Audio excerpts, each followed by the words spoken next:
അയ്യോ സ്റ്റാർട്ട് ചെയ്തു. പടച്ചോനെ പണിയായ പൊട്ടിത്തെറിക്കല്ലേ. അയ്യോ ഒന്ന് പോവില്ല, കത്തിക്കിടക്കും. മാറ്റണ്ട അങ്ങോട്ട് ഇട്ടോ, അല്ലാണ്ട് ടേസ്റ്റ് നോക്കാൻ വേണ്ടി നീ കുറെ പേർക്ക് തിന്നായിരുന്നു. അല്ല സാബുച്ചേടൻ എടുത്ത് പറഞ്ഞിട്ടുണ്ടായിരുന്നു ലാസ്റ്റ് കുറച്ച് അണ്ടിപ്പരിപ്പും കൂടി ചേർക്കാൻ. നമ്മളായിട്ട് ഇനി മറക്കണ്ട, അതും കൂടി ചേർത്തിട്ട്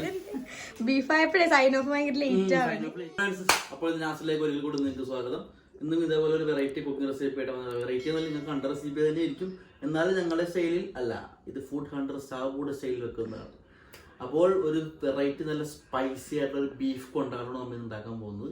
അപ്പോൾ അത് എങ്ങനെ ഉണ്ടാക്കണം നോക്കുക. ആദ്യമേ തന്നെ നല്ല കിടക്കാച്ചി കുറച്ച് ബീഫ്, നല്ല അലുവ കഷ്ണം പോലത്തെ ബീഫൊക്കെ സെറ്റായി കഴുകി വെച്ചിട്ടുണ്ട്. നമുക്കിത് കുറച്ച് ഉപ്പും മഞ്ഞപ്പൊടി ഇട്ടിട്ട് ഒന്ന് വേവിച്ചെടുക്കാം, എന്നിട്ട് ബാക്കി പരിപാടിയിലേക്ക് കിടക്കാം. ഓക്കെ, അപ്പോൾ നമുക്ക് ബീഫ് കൊണ്ടാട്ടത്തിലേക്ക് കിടക്കാം. പെരക്കി ഇടുക കൊച്ചി അങ്ങാട്ട്. ബീഫാണ്, അല്ലാണ്ട് തിരിക്കാനല്ല. ഇട്ടാ ഇനി കുറച്ച് മഞ്ഞപ്പൊടിയും ഉപ്പും പിന്നെ വെള്ളം ഇതിന് വിട്ടു വരുന്നോളേ. എന്നാൽ കുറച്ച് വെള്ളം ഒഴിച്ചിട്ട് ഒന്ന് ഒരു 3/4% അങ്ങനെയാണ് സാബു ചേട്ടൻ പറഞ്ഞേക്കണത്. എന്നാ പോട്ടെ, അങ്ങനെ പറഞ്ഞിട്ടാണ് നമ്മൾ ഉണ്ടാക്കിയത്. ആ സ്റ്റൈൽ ആകെ ഒരു വ്യത്യാസം മാത്രമേ ഉള്ളൂ, അത് ലാസ്റ്റ് പറഞ്ഞേട്ടാ. അപ്പൊ നമുക്ക് വേവിച്ചെടുക്കാം. ഓക്കെ, വെള്ളം കൂടി കുറച്ചിട്ടിട്ട് അപ്പൊ മുടിക്കോ. നല്ല വേവുള്ള ഇറച്ചിയായോണ്ടേ നമ്മൊരു 7 വിസിലടിക്കണത് അല്ലേ. അപ്പൊ നമ്മൾ വേവിച്ച് ബീഫ് വേറെ പാത്രത്തിലേക്ക് മാറ്റിയിട്ടുണ്ട്. അപ്പൊ ഓവർ വേവാൻ പാടില്ല, ഒരു 80-85% ഏകദേശം ഈ ലെവലിൽ. അപ്പോൾ ബീഫ് ഇനി അതിനാവശ്യമുള്ള മസാലകൾ ഫ്രൈ ചെയ്യാൻ വേണ്ടിയിട്ടുള്ള എന്തൊക്കെയാണെന്ന് വെച്ചാൽ കാശ്മീരി മുളക് പൊടി, മഞ്ഞൾപ്പൊടി, പിന്നെ ജിഞ്ചർ ഗാർലിക് പേസ്റ്റ്, ഒരു മുട്ട, ഒരു നുള്ളുപ്പ്. എന്താണെന്ന് വെച്ചാൽ നമ്മൾ ബീഫ് വേവിക്കുന്ന ടൈമിൽ തന്നെ കുറച്ച് ഉപ്പ് ഇട്ടായിരുന്നു. പിന്നെ കുറച്ച് കുരുമുളക് പൊടി, ലേശം ഗരം മസാല, ലേശം മല്ലിപ്പൊടി, പിന്നെ മുട്ട പറഞ്ഞല്ലേ ശരി. അതുപോലെ തന്നെ കുറച്ച് കോൺഫ്ലവർ, പിന്നെ കുറച്ച് മൈദപ്പൊടി. ഇതെല്ലാം കൂടി നമ്മൾ ഈ ബീഫിലേക്ക് ഇട്ടിട്ട് നന്നായിട്ടൊന്ന് മിക്സ് ചെയ്യും. പിന്നെ ഒരു സംഭവം കൂടി ഉണ്ട്, ഇത് കുറച്ച് വിനീഗറാണ് കേട്ടോ, വിനീഗർ. അപ്പോൾ ഇതൊക്കെ നന്നായിട്ടൊന്ന് ബീഫിലേക്ക് ഇട്ടിട്ട് നമ്മൾ നന്നായിട്ടൊന്ന് മിക്സ് ചെയ്തെടുക്കും. എല്ലാം പെറുക്കി കിട്ടും. ഇനി ഇത് അങ്ങോട്ട് എല്ലാം മൊത്തത്തിൽ അങ്ങോട്ട് ഇട്ടേക്കാം. മൈദപ്പൊടി, മുളക് പൊടി, കുരുമുളക് പൊടി, മസാലപ്പൊടി, ജിഞ്ചർ ഗാർലിക് പേസ്റ്റ്, ഉള്ളുപ്പ്, എല്ലാ സംഭവങ്ങളും. പിന്നെന്താ പിന്നെ കോൺഫ്ലവർ, ലേശം കോൺഫ്ലവർ, പിന്നെ കുറച്ച് മൈദപ്പൊടി. ഇതെല്ലാം കൂടി ഇട്ടിട്ട് നന്നായിട്ടൊന്ന് മിക്സ് ചെയ്തെടുക്കണം. മിക്സ് ചെയ്ത് അത് തന്നെ ഞാൻ മിക്സ് ചേർത്തോട്ടാ. അപ്പോൾ ഇതൊന്നും ഒരു വിധം മിക്സ് ആക്കി കഴിഞ്ഞതിന് ശേഷം നമുക്ക് കുറച്ച് വിനീഗറും കൂടി അതിലേക്ക് ആഡ് ചെയ്യണം. വിനാഗിരിയും കൂടി ആഡ് ചെയ്തിട്ട് ഒന്നും കൂടി നന്നായിട്ടൊന്ന്.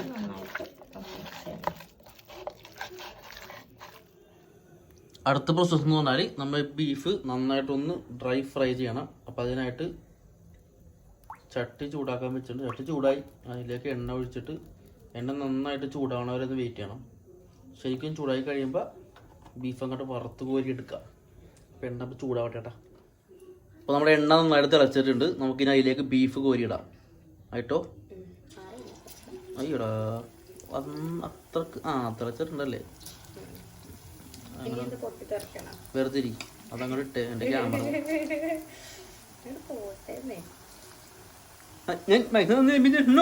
വാങ്ങാൻ ഇത് വറുത്തൊന്ന് ഡ്രൈ ഫ്രൈ ആവട്ടെ കേട്ടാ. മുരിമുരാന്ന് ബീഫ്. ബീഫ് ശരിക്കും ഒന്ന് ഡ്രൈ ഫ്രൈ ആയിട്ട് ഇങ്ങനെ വന്നിട്ടുണ്ട് കേട്ടോ. അപ്പോൾ ഏകദേശം എടുക്കാനായിട്ടുണ്ട്. അപ്പോൾ നമുക്കൊരു പ്ലേറ്റിലേക്ക് മാറ്റാം അല്ലേ. ആയിരിക്കോ ഐഷു, ഈ ബീഫ് ഇങ്ങനെ കണ്ടിട്ടാണ് എടുത്ത് തിന്നാൻ തോന്നുന്നു. ഞാൻ അടുത്ത സ്റ്റേജിലേക്ക് പോണം. ഇതെങ്ങനെയാണെന്നറിയോ, മൊരിഞ്ഞാന്നറിയാൻ വേണ്ടി എടുത്തിട്ടിട്ട് ബീഫിന്റെ അവസ്ഥ ഇത്ര. എന്തായാലും കുഴപ്പമില്ല, എല്ലാ ബീഫും നമ്മൾ ഫ്രൈ ചെയ്ത് വെച്ചിട്ടുണ്ട്. ഇനി നമ്മ ഇനി 3ാമത്തെ സ്റ്റേജിലേക്ക് പോണേണ്ട കൊണ്ടാട്ടത്തിന്റെ. അതാണ് ലാസ്റ്റ് സ്റ്റേജ്. അപ്പൊ നമ്മൾ ഫൈനൽ സ്റ്റേജിലേക്ക് വേണ്ട സംഭവങ്ങളൊക്കെയാണ് കുറച്ച് ഇഞ്ചി വെളുത്തുള്ളും കൂടി ചോപ്പ് ചെയ്ത്, പിന്നെ ഒരു 3 ഉണക്കമുളക്, വറ്റൽമുളക് ഒന്ന് കീറിയിട്ടത്, അതുപോലെ തന്നെ കുറച്ച് പച്ചമുളക്, കുറച്ചല്ല സോറി, ഒരു 3 പച്ചമുളക്, 3-2 കാര്യം എരിവുള്ള പച്ചമുളകാണെങ്കിൽ 2 മതി, അത് കീറിയത്, പിന്നെ കുറച്ച് വേപ്പല, പിന്നെ കുറച്ച് സവാള, നാരങ്ങ നീര്, ഞാൻ ഒരു നാരങ്ങ എടുത്തിട്ടുണ്ട് കേട്ടോ, നീര് കുറഞ്ഞ നാരങ്ങ കാരണം, പിന്നെ കുറച്ച് കാശ്മീരി മുളക് പൊടി, പിന്നെ കുറച്ച് ഇടിച്ച മുളക്, പിന്നെ കുറച്ച് ടൊമാറ്റോ കെച്ചപ്പ്. അപ്പൊ അടുത്ത പരിപാടിയിലേക്ക് പോവാം. അയ്യോ സ്റ്റാർട്ട് ചെയ്തു. പടച്ചോടെ പൊട്ടിത്തെറിക്കല്ലേ. അയ്യോ ഒന്ന് പോവില്ല, കത്തിക്കട മുത്തേ. എന്താണിത്? ഇല്ല സമ്മതിക്കൂല. നീ ഗ്യാസ് ഓണാക്കി. ചിരിക്കല കുട്ടാ, ഓണാക്ക്. ആ ഗ്യാസ് ഓണാക്കും കേട്ടാ. എന്താണ്ടൊക്കെ ചെറുതൊരു പേടിച്ച്. ഓക്കെ ഗ്യാസ് ഓണായി. നമ്മൾ നേരത്തെ പൊരിച്ച ബീഫിന് അതേ എണ്ണയിലേക്ക് ഇടണം. ഓൾറെഡി ചൂടായിട്ട് ഇങ്ങനെ എണ്ണ കൊണ്ട് കുഴപ്പമുണ്ടായില്ല. അതേ കുറച്ച് പച്ചമുളക് ഇട്ടിട്ട് ജസ്റ്റ് ലൈറ്റ് ആയിട്ടൊന്ന് ഫ്രൈ ചെയ്ത് കരിഞ്ഞു പോകുമ്പോട്ടും അതാണ് ഗ്യാസ് കുറച്ച് ഓഫ് ചെയ്തിട്ടാണ് അത് ഇട്ടത്. പിന്നെ നമ്മുടെ ഇഞ്ചി വെളുത്തുള്ളിയും കൂടി ഇട്ട് ഇട്ടോ ഇളക്കി കൊടുത്തിട്ട് ഇതിന് സവാള കളിച്ചിട്ട് വരുന്നു. സവാള ആയിട്ടോ.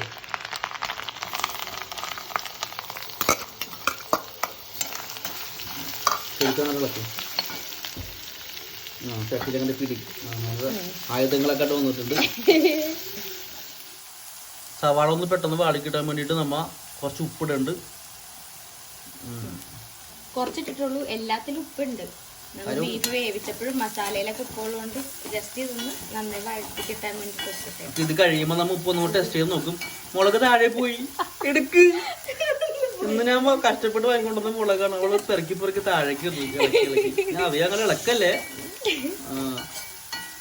ഏകദേശം സവാള ഒന്ന് വാടി കഴിയുമ്പോ എന്താണ് ഈ പറഞ്ഞ ഇടട്ടെ.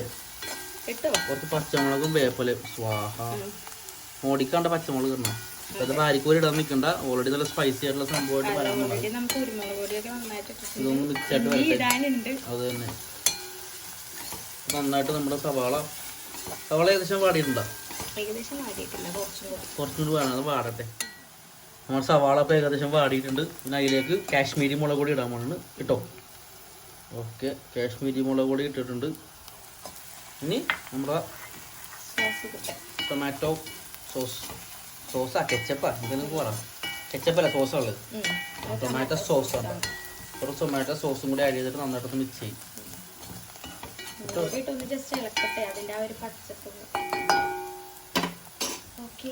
ഈ സോസിന്റെ മൂടിക്ക് ഭയങ്കര ടൈറ്റ് ആണ്. എപ്പോഴും വരാൻ ഭയങ്കര ഇഷ്ടമാണ്. കുറച്ചും കൂടി പോരട്ടെ. ഓക്കെ നന്നായിട്ട് മിക്സ് ചെയ്തു.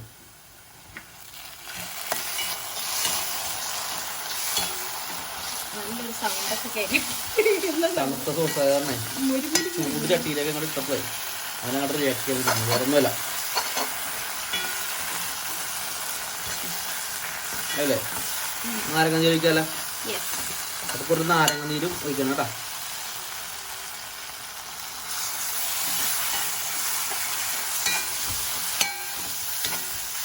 ആ നേരത്ത് വീണ മുളക് ആള് പിടക്കണ്ട. കുറെ നേരമായി. ഇപ്പൊ ഒരു മരി കട്ടി കിടക്കണ ചെമ്മീനെ പോലെ ചാടി കളിക്കാൻ കണ്ടെന്നിട്ട് എന്തായാലും ഇതിനെ തിന്നാൻ പോള. എനിക്ക് കുറച്ച് വേഹളി പിടിക്കല്ലേ. ഏകദേശം മിസ്സായിട്ടില്ലേ. നമുക്ക് നമ്മുടെ ഫ്രൈ ചെയ്ത് വെച്ചേക്കണ ആ ബീഫ് അങ്ങോട്ട് ഇതിലേക്ക് ഇടാം. 2 പീസ് മാറ്റാണ്ട് അങ്ങോട്ട് ഇട്ടോ. അല്ലാണ്ട് ടേസ്റ്റ് നോക്കാൻ വേണ്ടി നീ കുറെ പേർക്ക് തിന്നായിരുന്നു.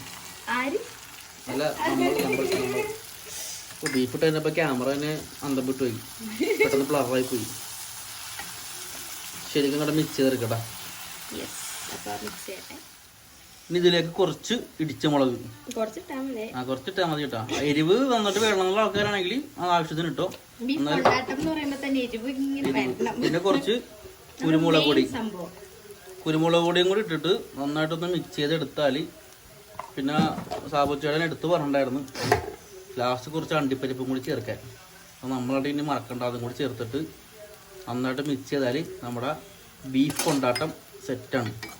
ഇളക്കി എടുത്തു അങ്ങോട്ട് ഇത്രേ ഉള്ളു പരിപാടി. ഇതങ്ങോട്ട് മിക്സ് ആയി കഴിയുമ്പോൾ ബീഫ് കൊണ്ടാട്ടം സെറ്റായി.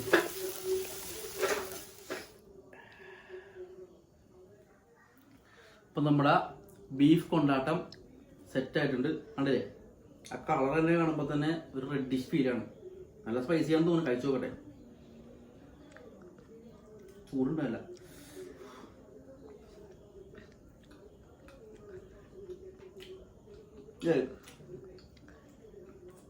ഉദ്ദേശിച്ചത്ര സ്പൈസി അല്ല കേട്ടോ. എന്നാലും അടിപൊളി. നമ്മൾ അവസാനം ഉണക്കമുളക് പൊടിച്ച് ഇടിച്ചമുളക് കിട്ടില്ലേ, അതിൻ്റെ ആ കുരുമുളകിൻ്റെ ഫ്ലേവർ, നല്ല ഡ്രൈ ആയിട്ടുള്ള ബീഫും ആ മസാലേൻ്റെ അത് നമ്മൾ സോസൊക്കെ ഇട്ടല്ല, ചെറിയൊരു സ്വീറ്റ്നെസ് ഒക്കെ ആയിട്ടില്ലേ. എരിവ് കയറുണ്ട്. ഓവറായിട്ടില്ല, എന്നാലും അത് കിട്ടും സാധനം. ഇങ്ങനെ ഉറപ്പായിട്ടൊന്ന് ട്രൈ ചെയ്ത് നോക്കണം, സെറ്റാണ്. ഇങ്ങനെയും ബീഫ് നമുക്ക് ഉണ്ടാക്കാം. അപ്പോൾ ഇതേപോലെ ആരെങ്കിലും ഉണ്ടാക്കിയതും ഉണ്ടാക്കാത്തതുമായ പിന്നെ വെറൈറ്റി സംഭവങ്ങളൊക്കെ ആയിട്ട് വീണ്ടും വീട്ടിലാണെങ്കിൽ ഞാനും എൻ്റെ പൊണ്ണുപിള്ളയും എൻ്റെ ഐഷുവും, പുറത്താണെങ്കിൽ ഞാനും എൻ്റെ നാസ്റ്റങ്സും കൂടി വരുന്നതാണ്. അതുവരേക്കും സൈൻ ഓഫ് ചെയ്തോ മതി.